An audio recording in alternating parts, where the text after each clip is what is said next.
Alright, I'm back. What's up? I'm back. Yeah, apparently my stream crashed. You know what? Let's start over again. Why not? Alright, anyhow, I'm just gonna, start everything over. Welcome back to episode 6 of CAKAP Lab. Today we are going to focus on the topic of Japanese food. And I meant by Japanese food is the endless varieties of Japanese food that I'm gonna talk about because well, actually I am used to be a Japanese chef for years. I mean by at least 3 years of being a Japanese chef. So technically my field, I understand my field quite a lot. So yeah. So I'm going to throw away the nasi. Yeah, I'm gonna bring it up today. I only like Pakote. No, I want to hit the pakote. So yeah, guys, welcome back to another episode of CAKAP Lab. Today we are going to talk about Japanese food and the variety, the many things of Japanese food. You know? Yeah. So let's start like most popular trend of Japanese food. G. So I think most of you guys know that sushi previously, like back in the days, there's only like tuna, codfish, and some other like local smaller fish actually could be eaten raw, but not salmon. Why is that? So actually, salmon was only popularized during the 90s of Japan because of a Norwegian crisis. Actually, the North European crisis. Yeah, they actually have a type of crisis there because they have too many salmon, but they don't know where to sell. And apparently, the only place they could actually sell it is in Japan because Japan love fish. So I forgot the name of the person. Anyhow, this salesman decided, approach the Japanese about buying the salmon. And Japanese are like, super skeptical about all this thing. Yeah, we ain't gonna. So he has to like go to door, like selling of this salmon, raw salmon can be eaten. Yo, David, what's up? Hi, welcome to the stream. Oh shit, I forgot to talk my eyes.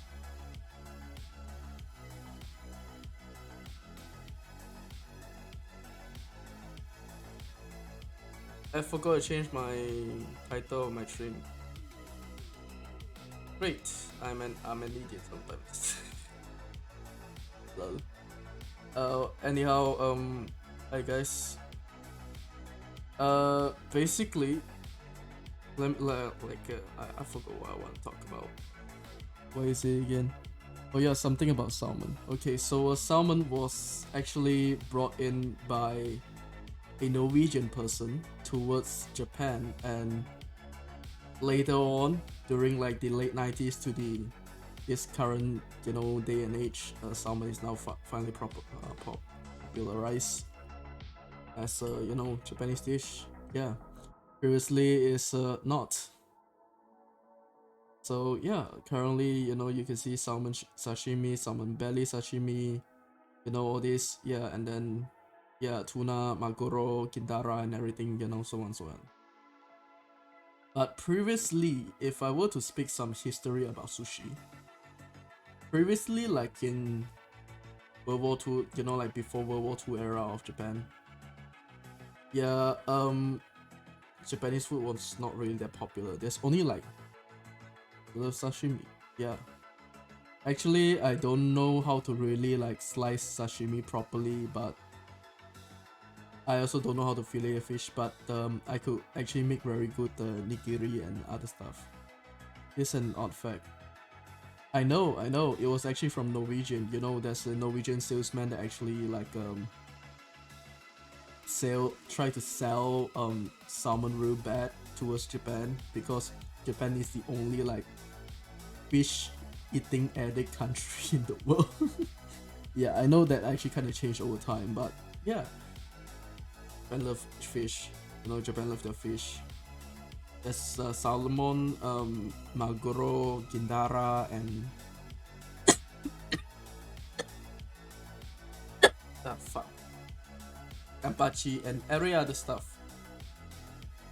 Yeah, but like I was in topic, fuck. Relax. It's like my PC. Back in the Edo period, people like pickle and fried food. While raw fish wasn't that. Actually, raw fish was actually quite famous, but wasn't that famous. I think the only most famous type of raw fish that they normally would eat is like those smaller fish. I forgot what type of fish.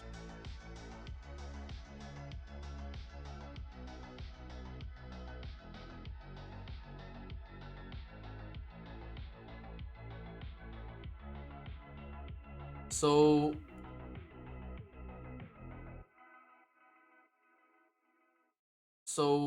back then I think I would just say this lah. Back then, if for raw fish lah, okay, they will normally eat like wait,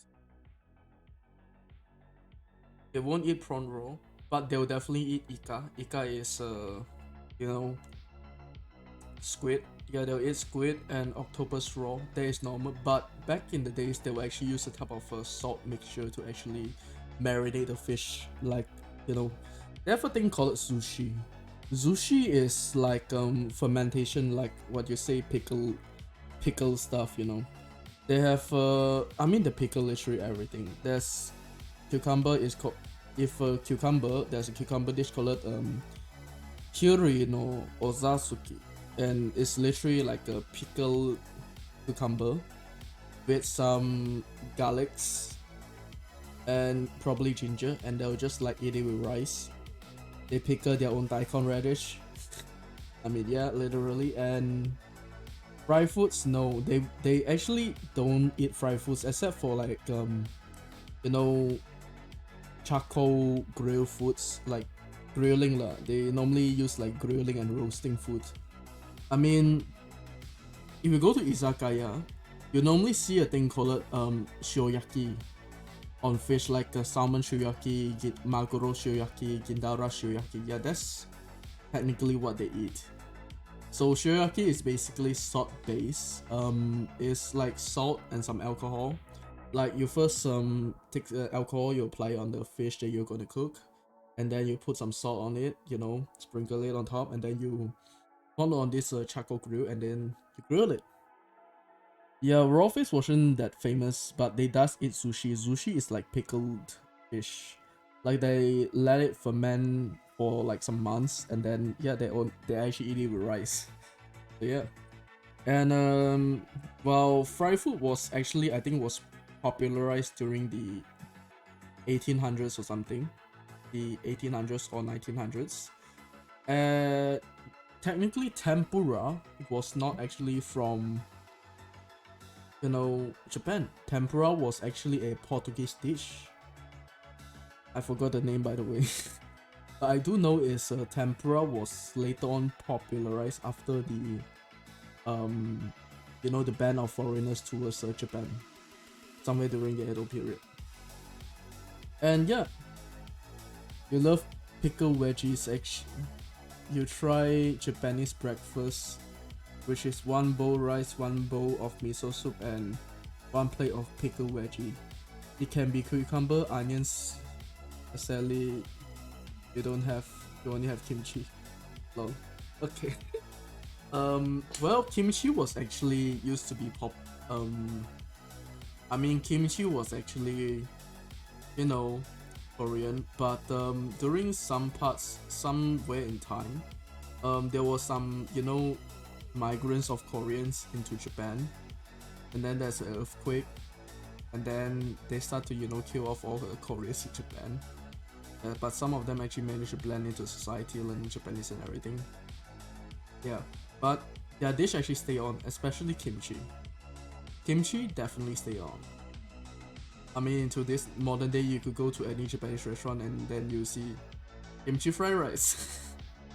Yeah, kimchi definitely stay on in Japanese food. I mean, Some of them will actually call it as a traditional dish. Some of them will just like, meh, it's not traditional at all. It's somewhere from Korea. Yeah. So yeah, kimchi is not technically Japanese, but it's Korean. But yeah, like what you say, Japanese breakfast normally consists of one bowl of rice, one bowl of soup, some veggies, and probably a fish. They normally don't eat chicken in the morning, neither do pork and beef. Yeah, but normally they'll just eat it with fish, you know. Rice and fish is always the best during morning. Kimchi was quite food filled with yeah, I mean it's a food that actually is filled with a lot of conflicts. Like some say from Japan, some say it's from China, some say it's from Korea. But I don't give a shit. As long as cabbage, pickle, and preserve, I don't mind. Yeah. Honestly, kimchi is actually as good as it originally sounds because yeah. I mean, it's pickled cabbage with some chili. Why not? You can eat it with anything, even fried rice.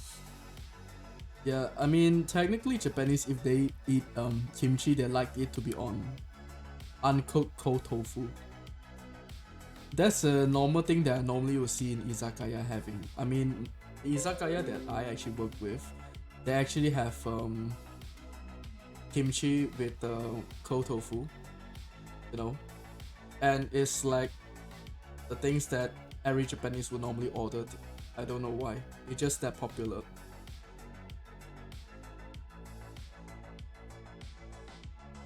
But in other things that yeah, Japanese actually preserve like a lot of things. I mean, soy sauce. Speaking of soy sauce, there's actually a lot of type of soy sauce. So I think, well, back then people didn't have much fish. That's what I learned from one man. But it makes sense when you say people need a bit of protein and for breakfast, which is true. So yeah, sweet roll omelette, or well fish of course. Well, technically the sweet roll omelette is called tamagoyaki. I'll type it in chat so that you easier to, you know, find it when you go to Japan. Or you just ask people tamagoyaki. Yeah, tamagoyaki or tamago is literally, you know, sweet rolled omelette. You know, like the French omelette, but instead of that, it's like a layer of crab.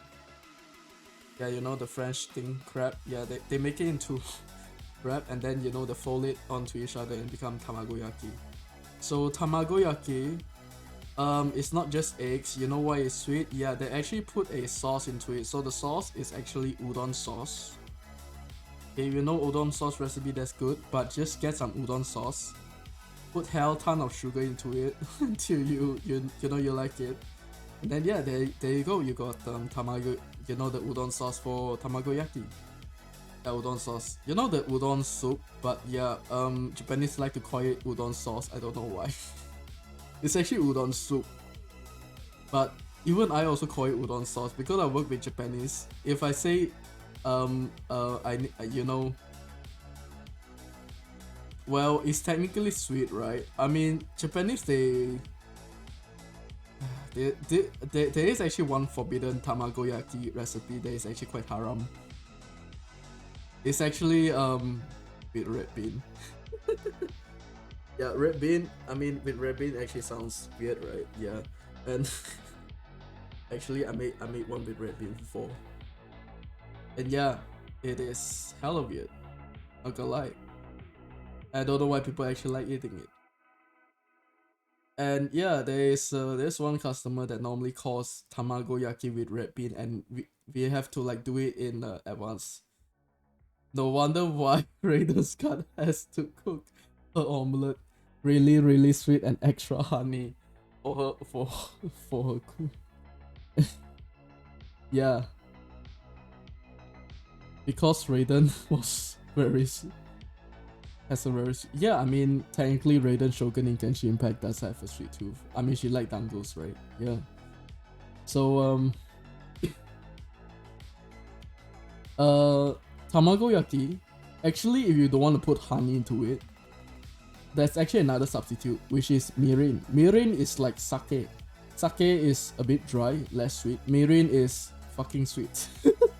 So they normally like take mirin. You know, they will like cut out, like measure up the stupid ratio about it. The ratio, I hate the ratio. Okay, I hate the ratio.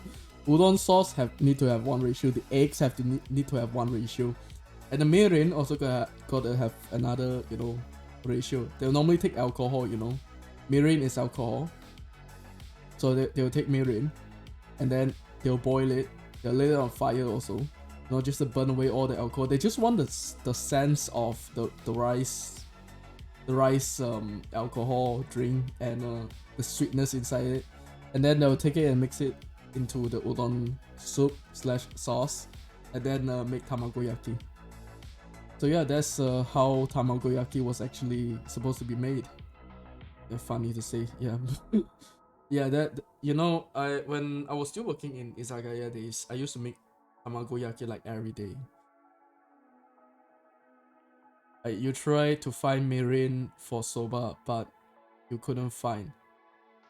Some say it's like sake, some say it's like vinegar. Fuck, what the fuck? Vinegar? No, mirin is not vinegar. Mirin is mirin. It's like sake, but sweet. That's it. You don't care. I brought mirin soy sauce from Ball, costing around $4.5. Well, technically, if you're in Europe, then okay. By Malaysia, normally costs around 38 bucks. So, okay. Yeah, I mean, normally Japanese chefs, they love to play around with this stupid alcohol ratio. The alcohol ratio in Japanese food is like fucking crazy.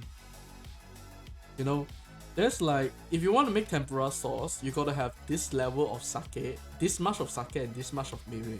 You wanna make udon soup, you have this much of sake and this much of mirin. You wanna make tamagoyaki, you gotta have this and that. Well, I hate it. You know, udon soup, you wanna make udon soup, normally, I know majority of people think it's kikoman. It's not. It's never kikoman. Unless you're making tempura sauce, which you could definitely use some kikoman. Because yeah, it needs to be a bit dark, so kikoman is okay. Also, the cold udon and cold soba sauce, yeah, using kikoman is okay because you need the saltiness there. But I think you guys never heard of this though. It's called Higashimaru. Higashimaru is a type of soy sauce. It's Japanese light soy sauce. It's very hard to get. Technically, it doesn't sell in anywhere in Malaysian market. I don't know why, but it does sell in Japanese market, and I have to get it from fucking suppliers, which I hate. Because traveling to the supplier is taxing and killing myself. Yeah, you also try natto, and that's fine at first time. I comment, oh god, is this? Oh, it's like, well, technically natto is like soy sauce. It's fermented soy, but yeah, it's pricey. Higashimaru is very pricey because it's like kikoman but light, and well, the process of making it, I don't want to explain because it's fucking taxing also. So natto is a very good thing actually. It's very good with hot rice and cold tofu. And anything that actually has no flavor. If you think this thing that you're eating, like, except for fried rice of course, if you think like udon, cold udon, you want a bit of flavor, put some natto into it. Soba, lack flavor, put more natto into it. That's how you technically actually, you know, make udon and soba. But that's how technically you eat natto. So natto is things that you can actually eat in the morning and anytime you want, even on the streets. After I bought it from my soba, I didn't try soba, but my mom and aunt took it, maybe soup or what? You brought that? Yeah, you bought it for your soba, but your mom and aunt took it from maybe soup or what? So your mom take natto and put into soup. Well, if you want to do that, it's okay. I technically doesn't give a shit at all, but yeah, natto would just basically be a pointless insect soup because the flavor is gone. I mean, it's no. But let me tell you like a fun fact about natto. So Japanese like to feed natto to their baby. So you know natto, right, is considered as baby food in Japan. If you go to Japan, you know, you are a guy, you're single, whatever, you go and buy a bunch of natto, people will be like, yeah, this guy probably has a children, probably we can't see it and all. Yeah, and people just like assume that you know you are actually taking it to feed your children because natto is technically baby food in Japan. But you know, adults eat it too. Who the fuck cares, right? But later they asked me what type of soy sauce I brought. Is that is so good that I can eat it with oil. Wait, what? Lol. Okay, that meanwhile, sorry about that. Yes. 多一下子10分钟。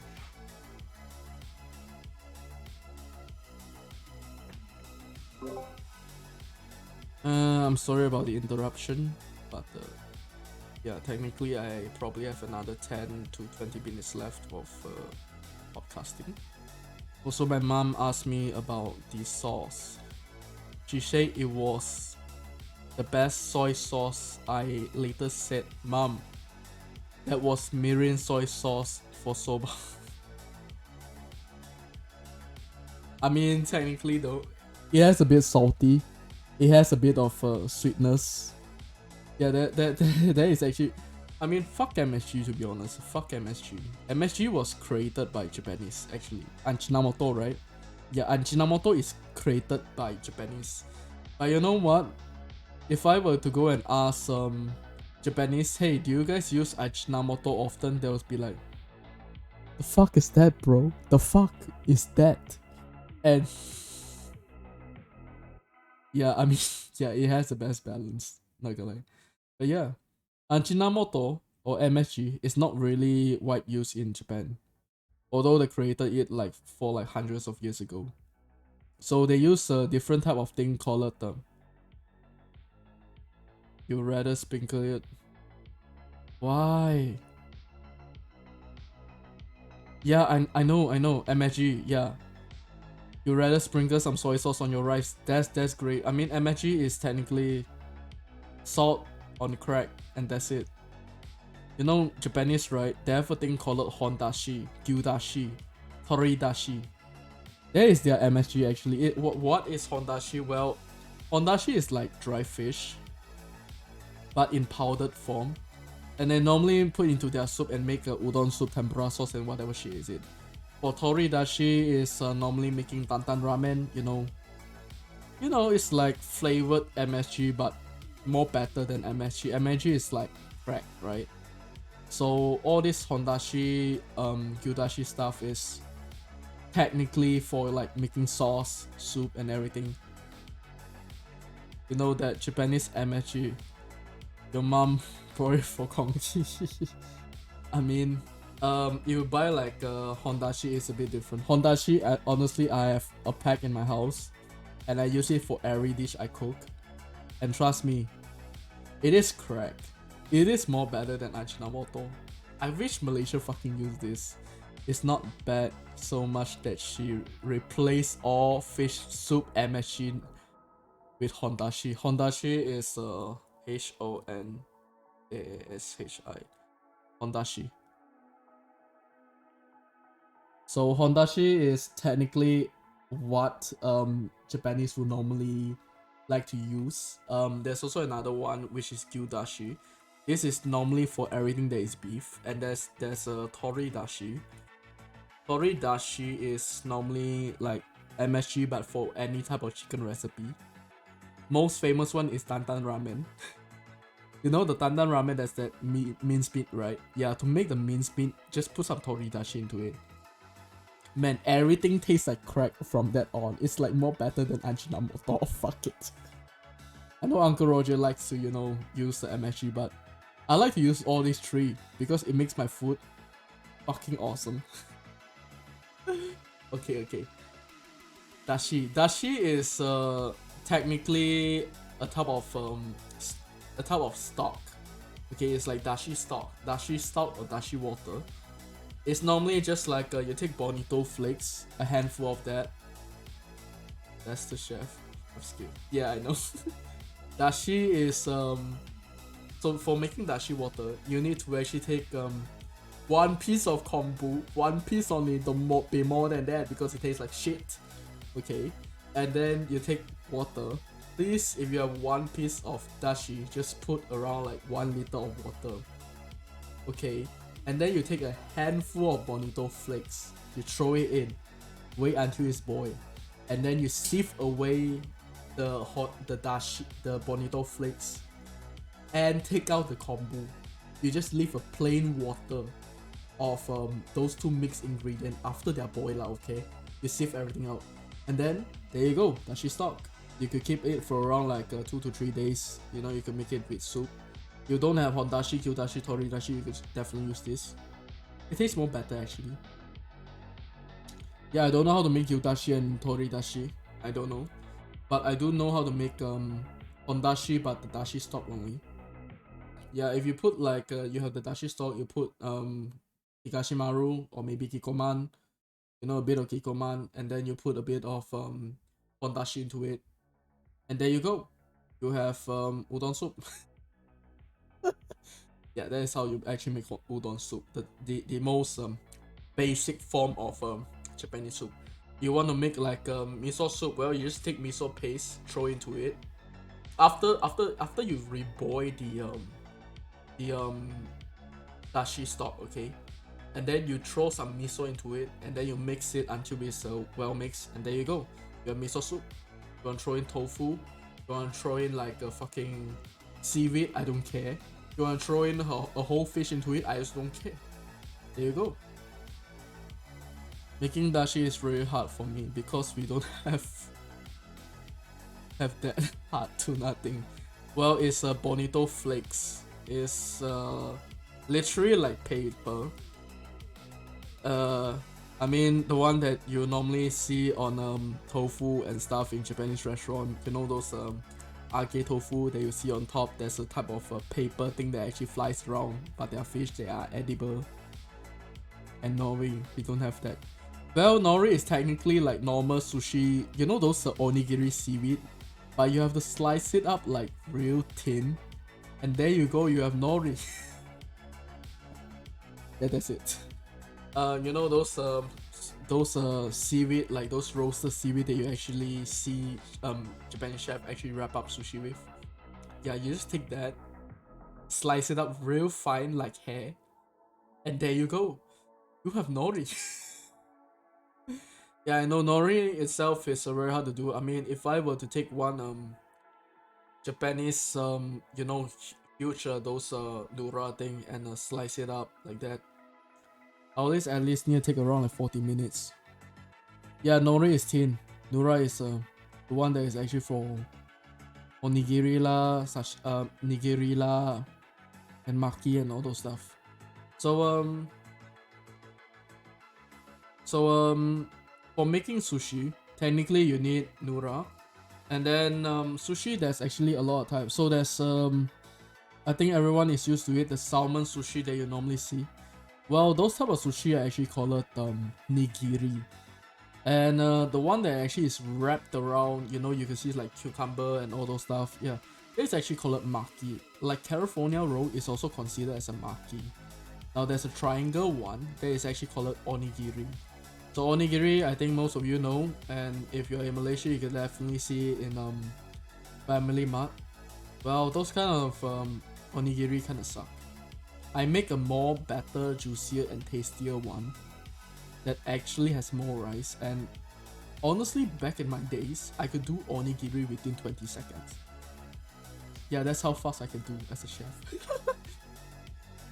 There is one weird thing that I have done in the mall. What weird thing that you have done in the mall? I'm concerned. Anyhow, speaking of sushi, well, sushi have a lot of types, but yeah, like I said, most people will normally eat sushi with so they have a set of lots of sushi laid there for people to pick. Also, there's some raw fish too. And what do I do? I pick one up, it's like 50 cents or like 60 cents, and buy one and hold it on my hand and eat it like a snack. Well, that's okay. You could buy like one piece of those and then you just eat it like a snack. I mean, it's normal. That is not like weird, but you want to eat it with soy sauce, that's your choice. You want to eat it like that way, I don't really mind. Technically, you don't really need soy sauce to eat sushi. I don't know why everyone needs to do that, bro. Yeah, but like I said, that is not weird at all. That, I mean, if I were to go to a omakase restaurant, I also would eat it like that. Speaking about sushi, we'll also talk about omakase. So what is omakase? So omakase is technically a type of menu in a Japanese, like those high-end Japanese restaurants that you normally see, like fancy as shit. So omakase is off-menu stuff that the chef will actually do for you. Maybe he'll do a 6-course Japanese meal just for you. You know, like the starter, you have like whatever stuff it is, and then second course is like sashimi, and then the third course is like tempura, you know, and the fourth course is like sushi, and the fifth course is like some grilled fish. Sixth course is probably soup, yeah, and that's normally omakase. Now omakase, the most I've ever seen my chef ever does is 17 course omakase. It's normally just only sushi, but you know, the course is like the first few course is like whatever he want to serve, like maybe raw fish, fish head, fish soup, or whatever is it, and then probably like the fourth course all the way towards the 16 course is like just sushi, but he let you eat one sushi. After you eat finish, then he'll serve you the other one. That's called one course actually. Yeah, 17 course. And normally it costs like how much for one omakase? In Malaysia price is probably 300. Yeah, like the most cheaper is 300. The most expensive I ever seen is like how much was it again? 1,200. Yeah. Why? Because Vietnamese people consider as shriek, like wasabi to kill parasite, eat with chopstick like Japanese, but in the fact none of them are real. Wasabi is just for flavor cakes. No, wasabi is technically, yeah, it's like flavor cakes, but wasabi is more like, you know, you eat fish, right? You have that very fishy taste in your mouth, and you want to clean it off. Yeah, that's wasabi. You know, the use of wasabi is just for that. So wasabi actually have two types. One is red wasabi, another one is blue wasabi. So what is these two for? Well, if you go to omakase restaurant, they will normally have this. So technically, red wasabi is for you to eat it with beef because it eliminates every the type of beefy, you know, beefy flavor from the beef. So yeah. And the blue wasabi is for fish. So what it does is it actually eliminates the fishy taste. You know, the fishy smell from your mouth. It makes your mouth feel more better. And the ginger is also like cleaning your mouth. You know, you eat the ginger, yeah, you clean your mouth and everything. Raw taste, you can see that. Yeah, definitely. Yeah, chopstick is never a rule or anything. I mean, if you go to like Japan, you technically eat everything with hands except for noodles and hot shit. You know, those hot stuff. Yeah, then you only eat it with chopsticks. But sushi, yeah, you only eat it with hands. Yeah, your mother is a ginger consumer. She loves the pickle. So the pickled gingers is normally for you to clean the mouth. Okay, it's not really for you to eat it like rice. But okay, you know what? I don't really mind though. I mean, I've been working in izakaya. I have a lot of Chinese consumers too. And man, you know, my chef used to say that say one thing to me, and it sounds kind of racist, but you're like, Kason-san, can I ask you one thing? Why does Malaysian like to eat sushi like this? You know, the ginger, eat it with rice. We don't eat that, you know, in Japan. If you go Japan like that, you are very rude and very weird. And I'm like, nani da kore? And it's like, you are a sokuru teru de kore. And I was like, bruh. So you meant is I eat sushi. Yes, you eat sushi, and then you eat the ginger. So it cleans your mouth, and your mouth stay, you know, clear for you to taste the second round of sushi. So to clean my mouth, so I eat the ginger first, yes, and then eat the sushi later, then repeat. If you don't want to do like that, let's say you eat probably ramen or maybe other stuff, you know, but you want to taste this new platter of sushi, you know, you want that new flavor, then you only clean your mouth. It's basically like I mean, you don't technically eat one piece of, I mean, if you go to KFC or maybe like McDonald's, you don't like eat one fries, you go to the washroom, the toilet, and then wash your hand again and then come back to eat one fries, right? Yeah, it's like you eating one fries, one whole pack of fries, and then you're like, yeah, now I only go to the toilet to wash my hand, to maybe like drink my stuff, you know, or maybe just get the fuck out. Yeah, that is what you got it. Yeah, that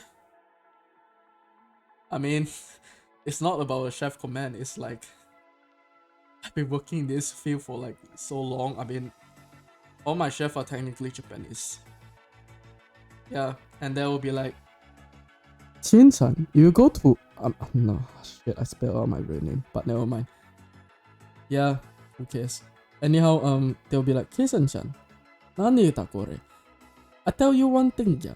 You don't go out of the Japanese restaurant and then go to like other places, okay? Like other Japanese restaurant and eat like how Chinese people eat. If you eat like how Chinese people eat, you are stupid. I will never want to be your master. And I'll be like, bruh. I mean, it's technically true. I mean, technically they look down at Chinese because we eat like how we want to eat. They look down on many people because how they actually eat, like how they want to eat. And I'm like, bro.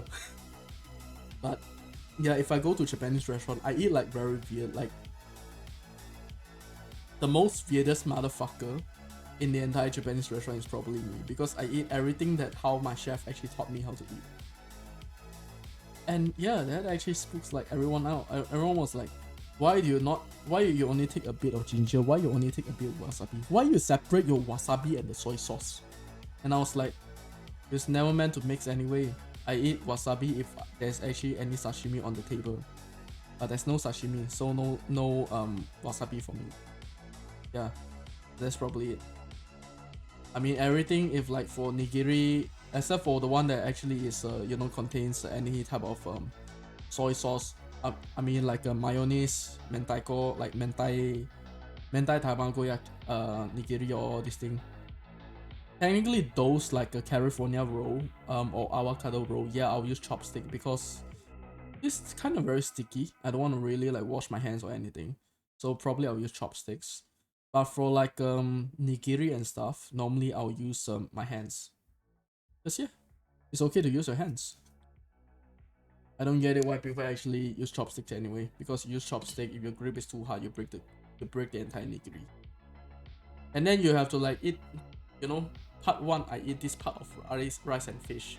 Part 2 I eat the other part of the rice. So yeah, why the fuck you have to do that? Never mind lah. Also, my mom's favorite cooked Japanese food. Why am I saying this? Anyway, her favorite cooked dish is whole roasted sea bass. Oh my god, sea bass. So sea bass in Japanese is called saba. Saba, or maybe saba shioyaki, saba teriyaki, yeah. So cold roasted is normally called shioyaki. And the other one is teriyaki, I think everyone know. But shioyaki is normally salted and cold roasted, or maybe grilled.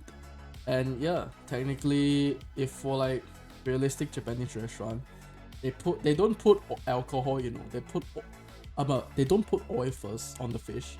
They put alcohol, and then they'll put salt, because now the fish is like having that seasonal sweet taste of sake, and then they put a bit of salt into it, and now the alcohol is going to boost up the salt flavor of the fish. Hell yeah, it's going to be fucking delicious. Sabashiraki. That's the one. Yeah, she loves it. You know what is the weirdest thing what is the weirdest order you ordered? Okay. What is it? What is it? What is it that you ordered? Salmon head. Salmon head is not weird. It's a very normal thing. If you ask any Japanese, yeah, salmon head is actually a very weird thing. But what I think, for my experience, the most weirdest thing I have ever ordered manually is what? Ika no sakura. No. Yeah, it's called chasuki. Chasuki is actually a very weird dish, and I think most people would never order this shit, because what is chasuki? I know grilled salmon fish head is not weird. I like grilled salmon fish head. I always order it every time I go. And to be honest, fish head is super delicious, especially for salmon and pot. They are very delicious. But chasuki, only a certain people know how to eat it. And boy, oh boy, is it fucking it. So you have rice, you know, you have maybe raw fish, or maybe one slice of unagi, hell a bunch of spring onions, you know, leeks and everything. You know, they just throw everything into this bowl and some rice. Maybe there's sushi rice, there's normal rice. Okay, you wanna try that, but they don't have that order because they claim it will taste well. You try like 3 Japanese restaurants and there are no order called chasuki. Well, chasuki, like I said, is like a bowl of rice filled with some fish or maybe meats or whatever shit it is. Hell, a lot of vegetable, some raw eggs, and then they will give you a teapot. Inside a teapot is tea. So what you did is you take the tea, you pour into this bowl full of rice and vegetables, and then you eat it like that. So in Japanese, like custom, like traditional Japanese, the bitter the tea, the tastier the chasuki. I mean, if you visit Genshin Impact, there's a thing. I mean, the Wanderer, or who is it again?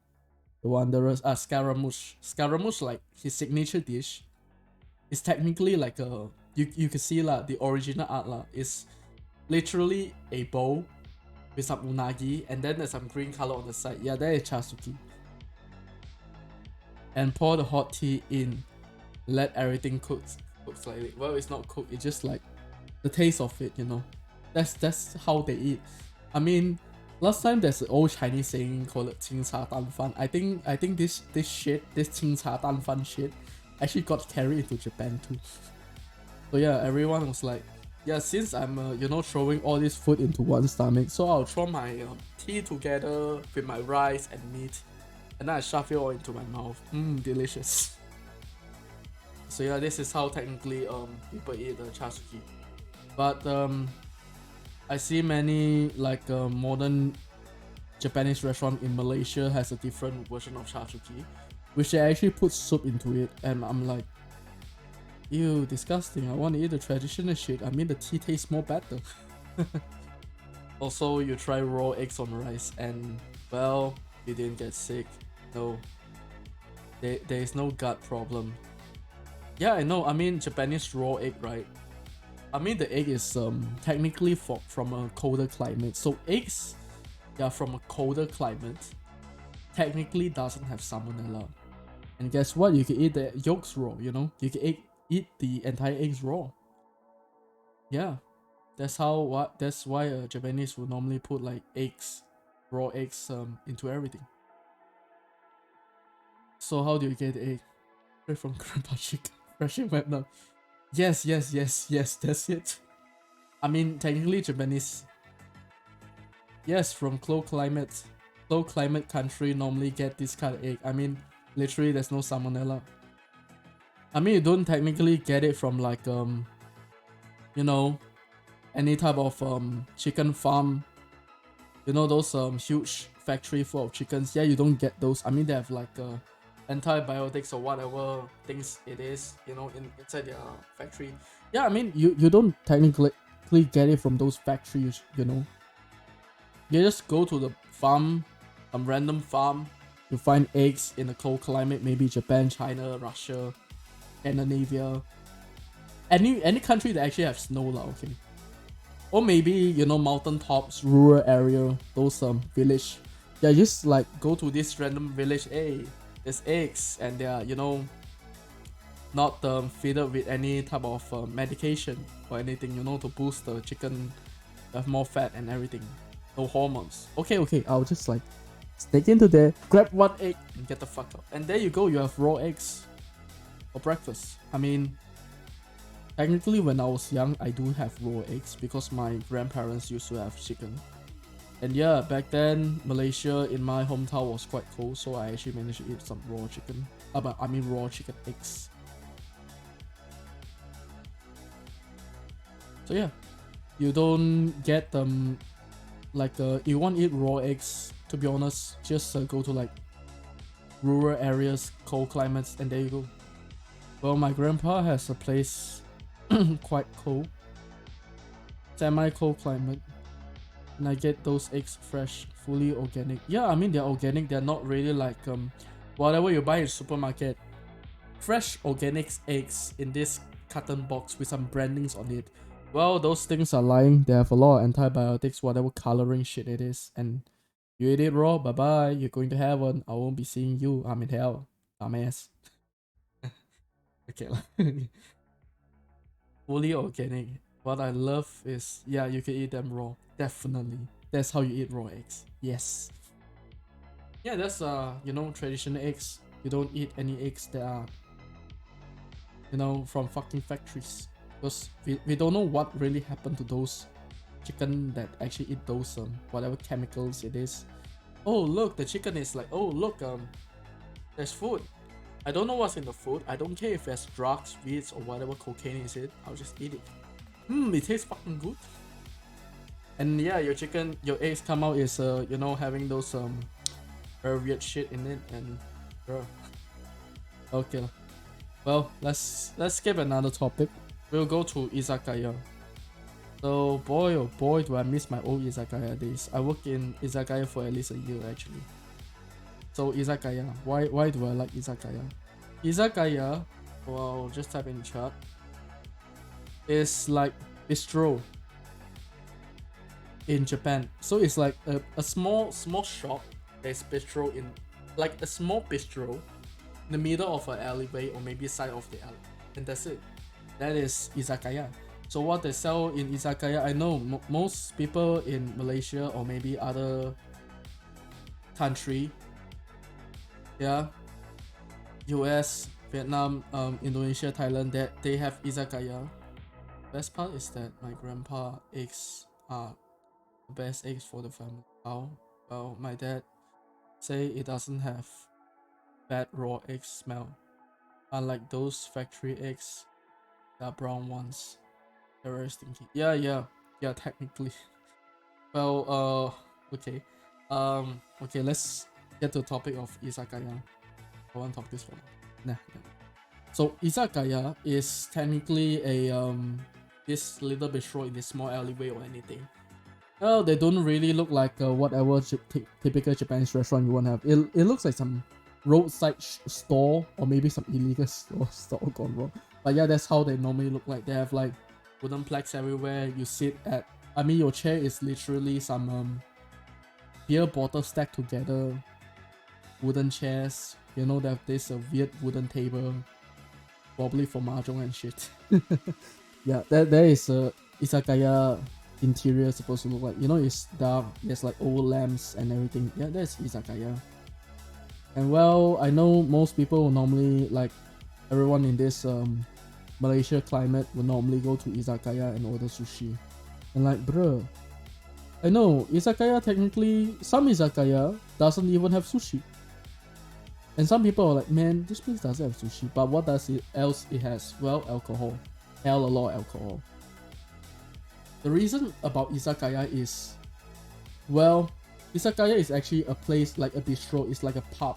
Okay, it's for you to go there and drink, or maybe to have your so-called depressed night. You wanna try that place, like a small estate, really important. Like one day we travel to Dalat, and there was one small cafe. It's small that is enough for tea brews self, and 2 people work. And because of the small estate price, they sold tea to us very cheap, and a lot of people love it, and they made quite a profit. They sold the tea. They have sold tea for like a year now. That's actually a very good thing. I mean, yeah, small shops. Technically, izakaya is actually also a small shop, except for omakase restaurant, rotary restaurant, and whatever mania is it. So yeah, what's it?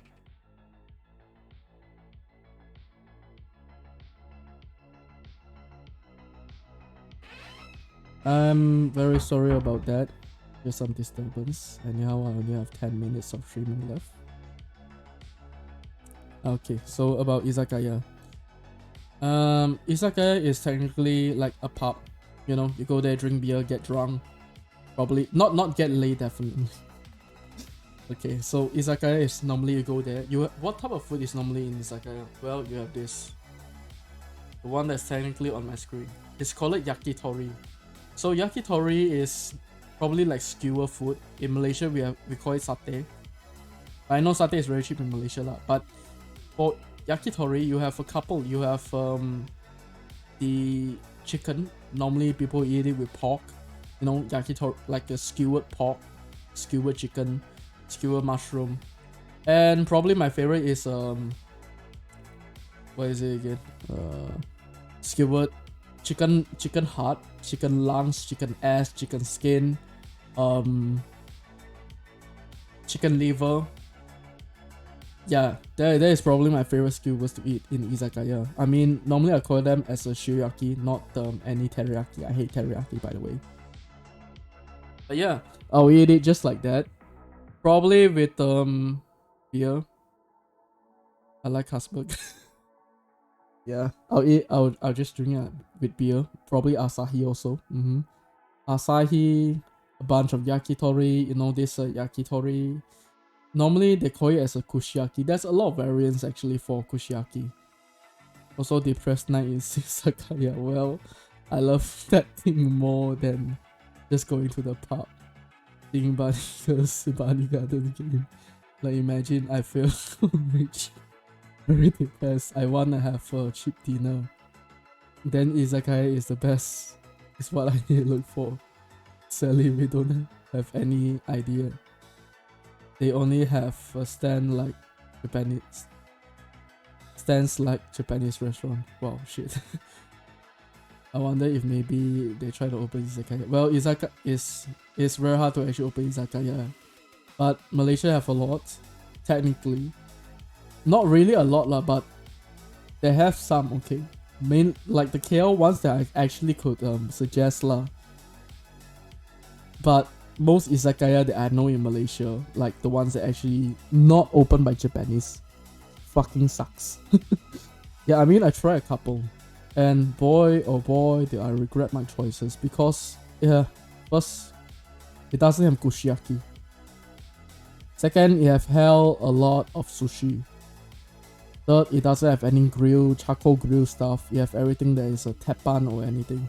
Man, teppanyaki is actually a very good thing, but I prefer the kushiyaki, yakitori, or maybe shiroyaki or fish, chicken, beef, pork, you know. Wagyu skewers is also quite good. But yeah, most of Malaysia izakaya quite suck. Except for a few that actually I could recommend. If I were to bring any people from Japan to try out Malaysia izakaya, there's only around like 5, 6, 6 of them I could ever suggest to actually, for any Japanese that actually want to go and eat in this izakaya, or probably my friends, close friends or anything. Yeah, it's probably 6 of these izakaya. I will not suggest anywhere else than these 6 izakayas, because all of them suck. Yeah, probably, yeah, it's for the best that I say that most izakaya that's opened by Chinese owners quite suck in Malaysia. Even some that's previously opened by Japanese but hand on towards locals. Yeah, they suck. Some of them even become halal, and I was like, "Nani henna mode boke? Huh? Maisa, ya mode boke?" It's like, what the fuck, bro? Why do you actually become halal? I mean, you want to remove the pork, it's okay, but you don't remove the alcohol. Izakaya must have alcohol.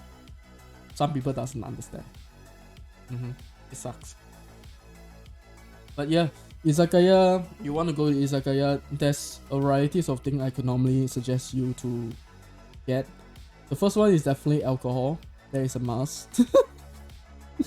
Second one is kushiyaki or yakitori. Just get any kind of yakitori sticks you want. The one that's currently in front of my table, aside from the bakute, this thing. Yeah, just get this. Yeah, this is probably the only thing that you should get. Speaking of izakaya, there's one anime about izakaya but travel across the universe. The chef cooked some modern food for them. It's a slice of life anime, and they also have live action too. That sounds like a pretty good anime to watch for me, since I'm a ex-izakaya chef. Okay. Yeah, like I say, yakitori is a very good choice, or kushiyaki. Second one is shoyaki. Just get whatever things they have. Probably like a grilled beef, like charcoal grilled beef, fish is best. Okay. Pork, lamb, chicken, duck if you want, and get teppanyaki. Teppanyaki is teppan. It's like they're cooking on this metallic plate or flat top. Yeah, teppanyaki. They have a lot. You could cook fried rice on teppan, or probably hamburger steak. Yeah, hamburger steak is like hamburger patty, but on a teppan plate, and probably with some sauce and some vegetable.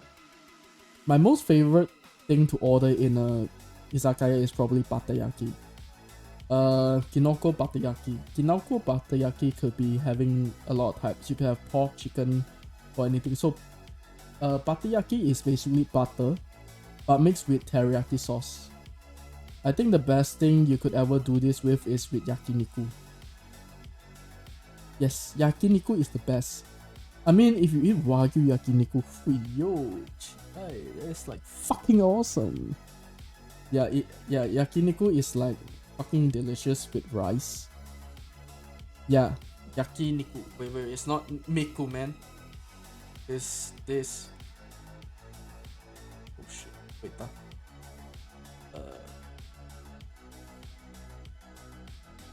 yakiniku. So yakiniku is actually very, very good with rice. I think if you guys have what is it again? I kind of forget about the store name, but it's quite popular in Malaysia too.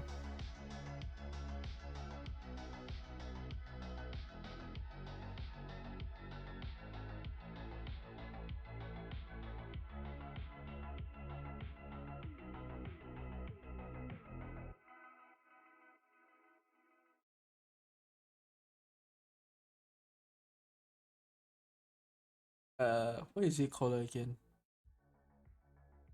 There's actually a very good beef don restaurant in Malaysia. It's actually under Yoshinoya, but it's sadly closed like during COVID, and I was like pretty devastated about the closure. I mean,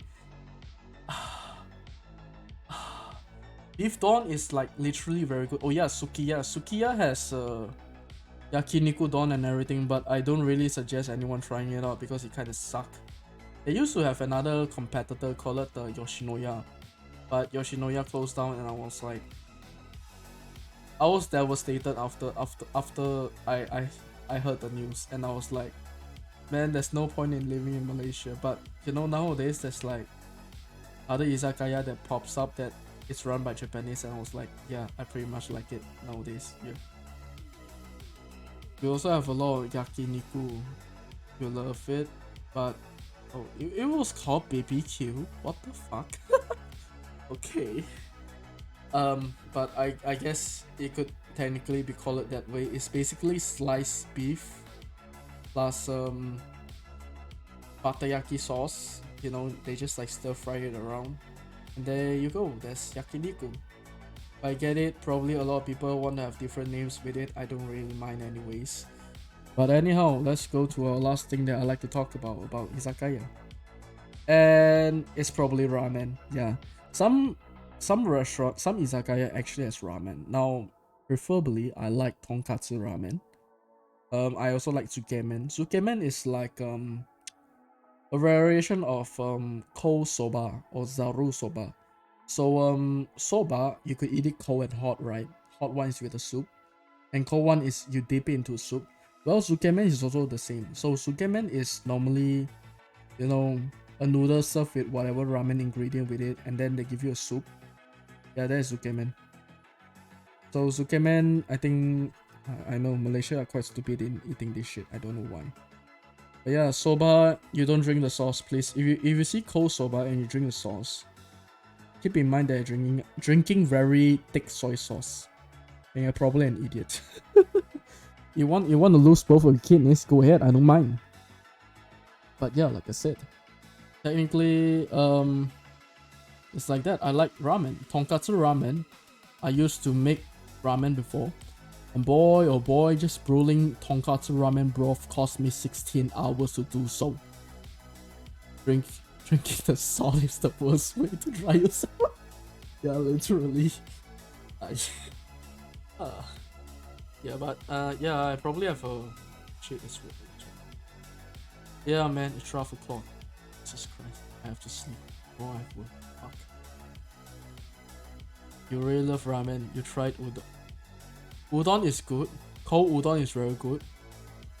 But there's also one thing that is actually very famous in izakaya, and it's called nabe. Nabe, like nabe udon or whatever. So nabe is basically hot pot. So they'll cook whatever shit is inside a hot pot and they'll serve it to you. So yeah, they call it as a sukiyaki. Sukiyaki is also like hot pot. Also, there's one thing about ramen. There is a pack of ramen that is so bad, but one ingredient makes my plain ramen pack to the next level taste. Wow, what type of ramen is that? They have one pack of one ingredient that makes it to the next level taste, bro. Yeah, but technically making tonkatsu ramen is the most painful. The broth itself takes around like 16 hours to make, and it's taxing. You know, every 1 hour you gotta stir the shit, or else, you know, the bones won't come out any flavor. So tonkatsu ramen consists of any bones that is pork bones. You could use bone marrow, backbones, whatever bones it is. Your fucking choice. I don't care. And then some pork meat. So you gotta have like a belly meat, or maybe you want shoulder. I don't care, but you just gotta have some fat into it. And there you go. You have you know, after the 16 hours of boiling, training, whatever shit, throw away the whatever boiling shit that was inside your broth, and there you go. There's a tonkatsu broth. And then you now take the broth, put a bit of chiyo, some shoyu, you know, your tare into it, and then put your noodles, put the soup into it, put the char siu and spring onions, and my favorite is menma, bamboo shoot, and mushroom you want, and there you go, tonkatsu ramen.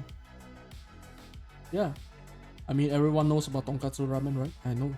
Miso ramen is basically miso char siu is basically miso soup but with ramen. Yeah. Suki Pack by H-Yok. Ace Cook.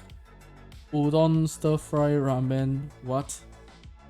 With flavored beef and teriyaki sauce. Sadly, there is no beef inside. There's only dry beef and sauce. So what I do, of course, is I add the beef in. Bruh. You have beef. It's supposed to have flavor of beef, but you don't have beef inside, bruh. What the fuck? Of course you add the beef in. And you know that eating this pack without the beef is a no to me. Beef is required. For real. No. For real. I know about that. But literally though, man. Flavored beef udon, but with no beef. The fuck? Bro. Yeah, by the way, actually I have to end my stream probably right now because tomorrow I have work. But if tomorrow I have time, I'll probably come back to another episode 2 of probably episode 7 of Japanese food. But yeah, flavored beef udon. Sound like just Dashi to me. Yeah. Thanks, David. Thanks for coming to the stream though. But apparently I have to end the stream already because yeah, it's getting quite late for me and I have to sleep. So thank you so much for coming. Apparently I have to go for now, and I'll see you guys in the next podcast, episode 7, probably about Japanese food again. Yeah, thank you so much everyone, and adios.